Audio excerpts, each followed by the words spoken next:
Oh my God, look who we have here. We're back finally. We, Yes. we are back. So exciting. Hello, everyone. Welcome back to 10 Minutes Astrology. To be honest, every time when we record 10 Minutes Astrology, it's like me and Alejo, we just catching up and with our, friendship, our daily routine or something. But also, more important, we kind of share astrological knowledge not only with our audience, but to each other, to Alejo and I, because sometimes we will notice, oh, why I didn't think about that. So it's Totally. very nice reflection, but we have to explain why we disappear for so long. Well, I have my excuse because I was super busy to prepare my ta-da, my Yes, book, actually, Chromatic yes. Astrology. Very good. That Congratulations, Rod. I've been reading the book. It's so good. Thank you. Thank Yes. you. Yeah, because that was the final stage. We said publish around August, and so was like for last 3 months, I was like prepare it and distribute, and then coming up is a conference, and this year conference for both Alejo and I, we were super crazy busy. Although Alejo wasn't really exactly signed up to job, but you have give one presentation. But anytime I have problem, I just like Alejo, come to help, please. Yes. Yeah. But for me, I was busy with the AA. I was busy with the summer school at the Faculty of Astrological Yes. Studies. I had like 5 talks in summer school. Yeah. So, yeah. Yeah, so we all need a little bit time to prepare. Also, after that, we really need some time to relax. But hey, we are back. But also saying that, but we also just jump to another project. I heard about you have several talk lines up, isn't it? Oh my God, yes. So the thing is this, I always say, next year I'm gonna take it lighter. I'm not gonna do I, so many I things. I heard about that from so many friends and so many times. But then I get excited, of course. So yes, I'm doing this series of webinars. It's called The Fractured Self. So the first one was 2 weeks ago about Pluto, and Yeah. now on the 8th of no, on the 18th of October, I'm going to be talking about Neptune, and the Hmm. 8th of November, I'm going to be talking about Uranus. So you can just get just one or the three of them. Okay. And And the this is from basic faculty. concept, sorry? This is from faculty. Yes, webinar at the faculty, yes. And the basic concept, so it's something new that I think the English audience has not heard yet because it comes from an idea developed in Argentina by an astrologer in Argentina. The basic concept is that when these planets are so strong, they create a kind of distortion in the development of the personality and a disassociation, a split. And so basically, we go through each planet to see how it's happening with Pluto, how it's happening with Neptune, and how this is happening with Uranus. And it creates a kind of dual personality. So we study when this happens, how this gets expressed, and what can we do about it. Wow, so interesting. I even It's for me, I was like, "Ooh, I want to know that." actually it's really, really cool. Yeah, it's very interesting. Yeah. Yeah. So this is from the next one would be the 8th of August. No, next one is on the 18th of October. The 8th of August is Oh, next oh year. yes. Oh So yeah, yeah. next one is Sorry. the 18th of October about Neptune, and then the other one is 8th of November about Uranus. But actually, before that, if I may Of say another course. one, on the 5th of November, I'm giving a Yeah. talk for the Brighton Astrology Circle. I'm really excited about this one Okay. Tell because me. they contacted me and they say, well, we have these different dates. It matched better for me to do the 5th of November. And as soon as we agreed on the date, this headline came to my head. Remember the 5th of November. Gunpowder, Oh. treason, and plot. And so the talk it's called Remember the 5th of November, the astrology of rebels, villains, and saints. So cool, so cool. This is for the Brighton Astrology Cycle, another big organization in England. So, okay, you can go to find the faculty's website and the Brighton Astrology Circle's website to register Alejo's talk. It's so interesting. You are genius. I'm so proud of you. Huh?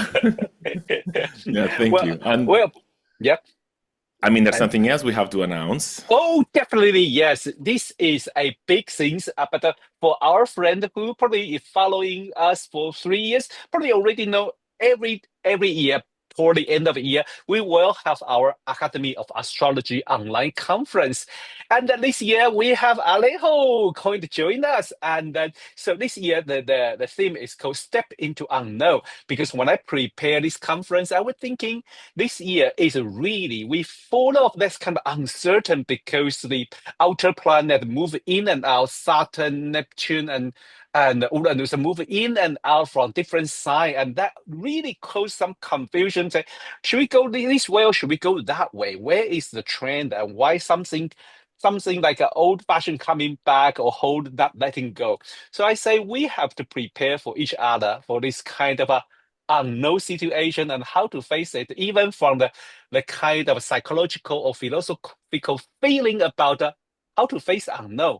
So Mm. let me share the a post. And this we have everyone here. So this year we have Limbel, Sue Tompkins, Alejo's friend Maria, and also Alejo Saffron, and we have Hakan. Hakan going to talk about zodiac releasing, and then we have Ashwin and Geraldine. Also, my dear friend Leanne, Mandy, Marcus, Christine, we're talking about 2026 to 2032 European economics. So if you don't want to miss that, and we also have Anna and Keenan join us. So conference would be from the 5th to 7th December from Friday, kick off from our dear friend Tania Daniels going to give a workshop about declination. So if you are Mm. interested in declination, you don't want to miss her because she is not just going to tell you how to use declination, the history of declination from the rich history textbook. So it would be so interesting to join this workshop. And then at this moment, the whole price is £120. If you hear this, but I think you only have 2-3 days because our first episode published at 8th of October, and the pre-launch price ended by 10th of October is half price, £60. So for everyone, grab your chance, go to our aoauk.co to book your seat. Okay, now we finished advertising. We come back Yes. to Neptune. It was very interesting when we talk about transiting Pluto. We all both feel quite intense, and we have the job have to done. But when this come to Neptune, we just like, yeah. And we actually took a break to have a rest. Very And we didn't, Neptunian. yeah, very Neptunian. Like, we don't know when we come back, but we will Yes. be there. Take your time. So today we are going to focus on Neptune in the eighth house and the following the other ninth house and 10th house. So how do you interpret the transiting Neptune in eighth house? Okay, so when Neptune goes into the eighth house, so remember, Neptune is about dissolving and softening things and the idea of connecting with the imaginal, right? Mm-hmm. And perhaps there's also the idea of sacrifice. Something needs to be let go of in order to enhance that area of life. And so when Neptune goes into the eighth house, I think there is this kind of deep delve into oneself and into perhaps aspects of oneself that one did not want to recognize. Mm-hmm. And we start discovering perhaps that some of the value, one of the things that we use for the eighth house, right, is values of others. So we start discovering perhaps how some of the values that other people have imposed on us or that we have accepted this imposition, how they are starting to shift and how there's a new quest for values that are interactive, that are shared with others, right? So this, to be a little bit more pragmatic, this could mean something about relationships. For instance, in your relationships, maybe you're starting to see that some agreements you had, you don't have anymore. You're starting to feel different. Especially we talk about shared resources. Perhaps there's something about the way money is handled that you start finding that it's a little bit, either you start being in denial, you don't want to see that it's not handled properly, or you Mm-hmm. start to actually see that there is a change that you're asking for a change in the way this is handled. And I wonder if there's also something about sexuality. Sometimes we use the eighth house for Hmm. sexuality. So I wonder if there's also some kind of reflection, connection with sexuality in a more imaginative way. And it could also be in a more softer way. Maybe there's uh, the way you start approaching sexuality is more sensitive, is more, how can I say, like more has more to do with being in touch with the other person and not so much with an aggressive sexuality, but more of like kind Hmm. of a more relaxed, mystical sexuality, I would say. Yes. Yeah. Well, I agree with you, especially that part of, that kind of illusion, and then also a little bit. I like to use the word maniac, a little bit of maniac or something that push you forward, and sometimes created a illusion about your financial resource with other people, and somehow it caused some confusion. I like a look in a tiny bit, a little bit more bigger picture. Is somehow when transiting Neptune move to certain house, it's going to give you some fantasy or vision, and then you Yeah. work toward to it. But in on that journey, that kind of a nearly 14 years journey, you will discover that is not true. That is not 100% true. There is something you can do. There's something you couldn't do, and somehow there is kind of a lost, or maybe we sacrifice, or we realize that's just a dream, not the reality. Then we learn to accept it. So it's quite interesting. Also, one thing really to talk about, maybe because my Asian culture, the Buddhism culture, talking about a soft spot. That's what we learn from Neptune. The soft spot is all those kind of in Buddhism they're talking about bodhicitta, but it's more likely how we see ourselves suffering and how we understand other people's Ah. suffering. In the eighth house, house of the crisis, house of darkness, we are through that journey. We may be kind of enlarge or use our fantasy, scare ourselves because it become more vivid, more unrealistic.